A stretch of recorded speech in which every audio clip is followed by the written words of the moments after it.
Fala,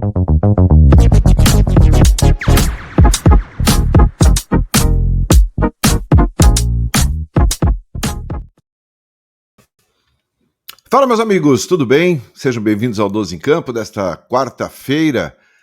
Inscreva-se aqui no canal, bora falar de Corinthians, que se complicou ontem na Copa Sul-Americana após o empate em 1-1 contra o América de Cali. Jogo que era muito importante para o Corinthians, válido pela quarta rodada do grupo C da Sula. E que empate amargo, né? Um empate que complicou muito a vida do Corinthians em termos de classificação. O Corinthians praticamente dá adeus à vaga. Tudo bem, restam 2 jogos ainda, mas 2 jogos fora de casa.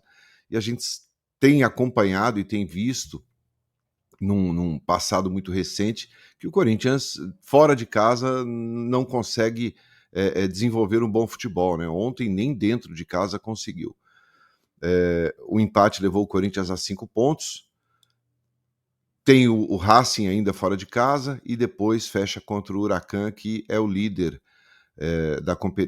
do grupo C, né, e joga contra o Racing nesta quarta-feira, lá no Uruguai. Então era importante, né, o Racing tentar vencer para o Corinthians ainda manter uma mínima chama ali de esperança em conseguir uma classificação, pelo menos na segunda colocação, né, o que não garante vaga, mas pelo menos garante participar dos playoffs ali contra os terceiros colocados, né, os melhores terceiros colocados ali da Libertadores. Então a situação ficou difícil, o time teve um rendimento muito ruim ontem.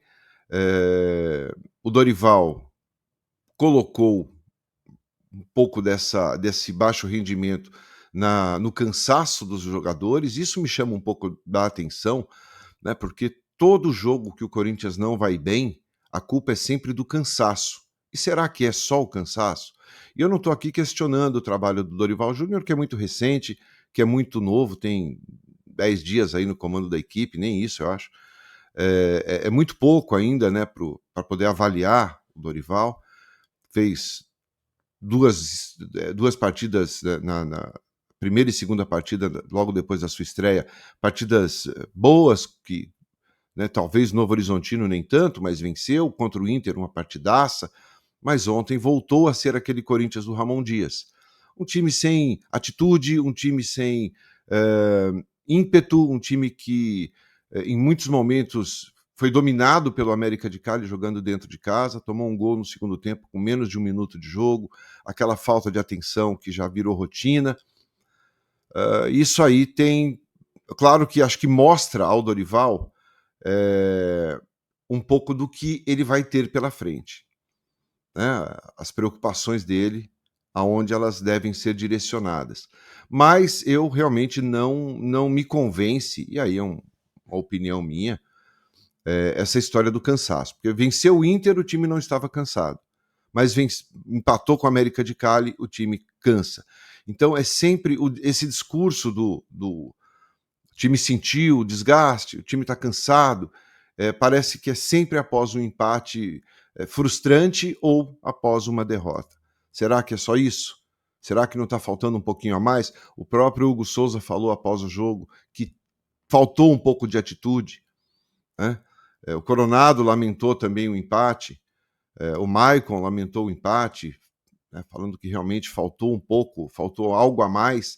Então, assim, é uma situação que mostra realmente o que está acontecendo dentro do Corinthians, né, como um todo, no Parque São Jorge, dentro de campo, no CT, um time que continua oscilando muito, ainda não encontrou uma sequência, né, de estabilidade, né? Por enquanto é instável, precisa buscar estabilidade para poder decolar aí nas competições. Corinthians que no próximo sábado vai a Mirassol pelo Campeonato Brasileiro enfrentar o time da casa. Então, vamos ficar de olho aí para ver o que o Dorival vai fazer já para esse próximo jogo. Mas o fato é que ontem faltou muito para que o Corinthians vencesse o América de Cali e vai seguir aí tentando uma sobrevida na Copa Sul-Americana.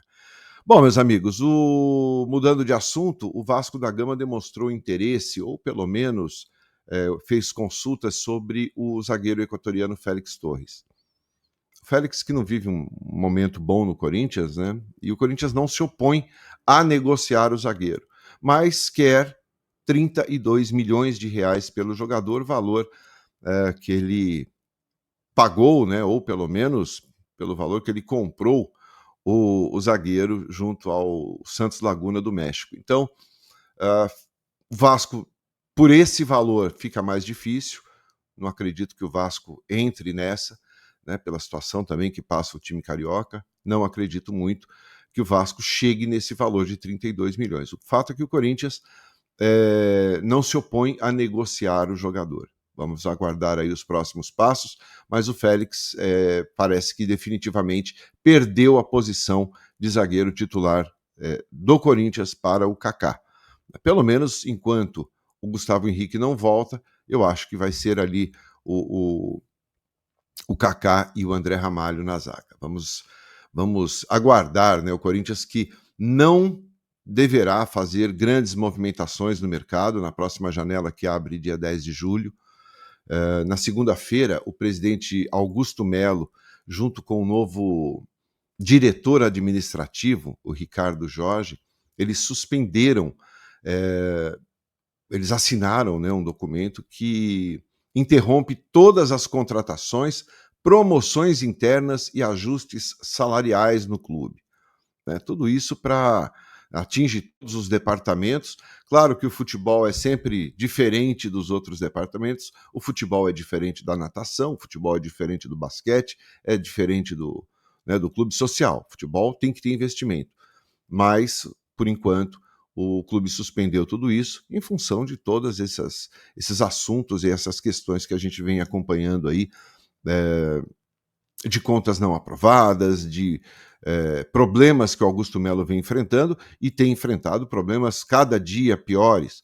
Ontem, né, também veio a público que a Comissão de Justiça, através do Dr. Leonardo Pantaleão, protocolou mais um pedido de impeachment, né, encaminhado ao presidente do Conselho Deliberativo, o Romeu Tuma Júnior, e que vai ser analisado e avaliado. Obviamente, se o Romeu Tuma acatar, né, marca-se a votação e depois tem também os sócios que definem o futuro do presidente Augusto Melo. E assim, meus amigos, tudo o que está acontecendo com relação a Augusto Melo, a impeachment, a conta não aprovada, a problemas de falta de documentação, falta de apresentar o balanço, falta de notas de cartão de crédito, tudo isso gera um problema muito grande dentro do futebol. Como que você negocia com outros clubes, né? Se o clube que você quer comprar o jogador, sabe, vê essa instabilidade dentro da presidência, sabe, sai o Augusto, fica o Augusto. Então, assim, todos esses problemas vão gerar e já estão gerando um desconforto muito grande dentro do futebol do Corinthians. Né? Então, claro, essas contratações aí elas devem acontecer, mas talvez de forma muito discreta mesmo, tenho falado aqui. Né? O Corinthians não vai trazer medalhão, o Corinthians não vai trazer jogador de seleção, não vai. Não vai porque, a não ser que faça uma outra loucura. Né? Mas em sã consciência não vai fazer nenhum tipo de contratação milionária, bombástica, sendo que não teve nem as contas aprovadas. Então, não está fácil também o ano de 2025, assim como não foi o ano de 2024. Vamos aguardar. Se gostou do conteúdo, deixa o like, eu volto às 4 da tarde com mais informações do Timão para você. A gente se vê lá. Se gostou do conteúdo, deixa o like. Tenham todos um excelente dia. Grande abraço a todos. Tchau.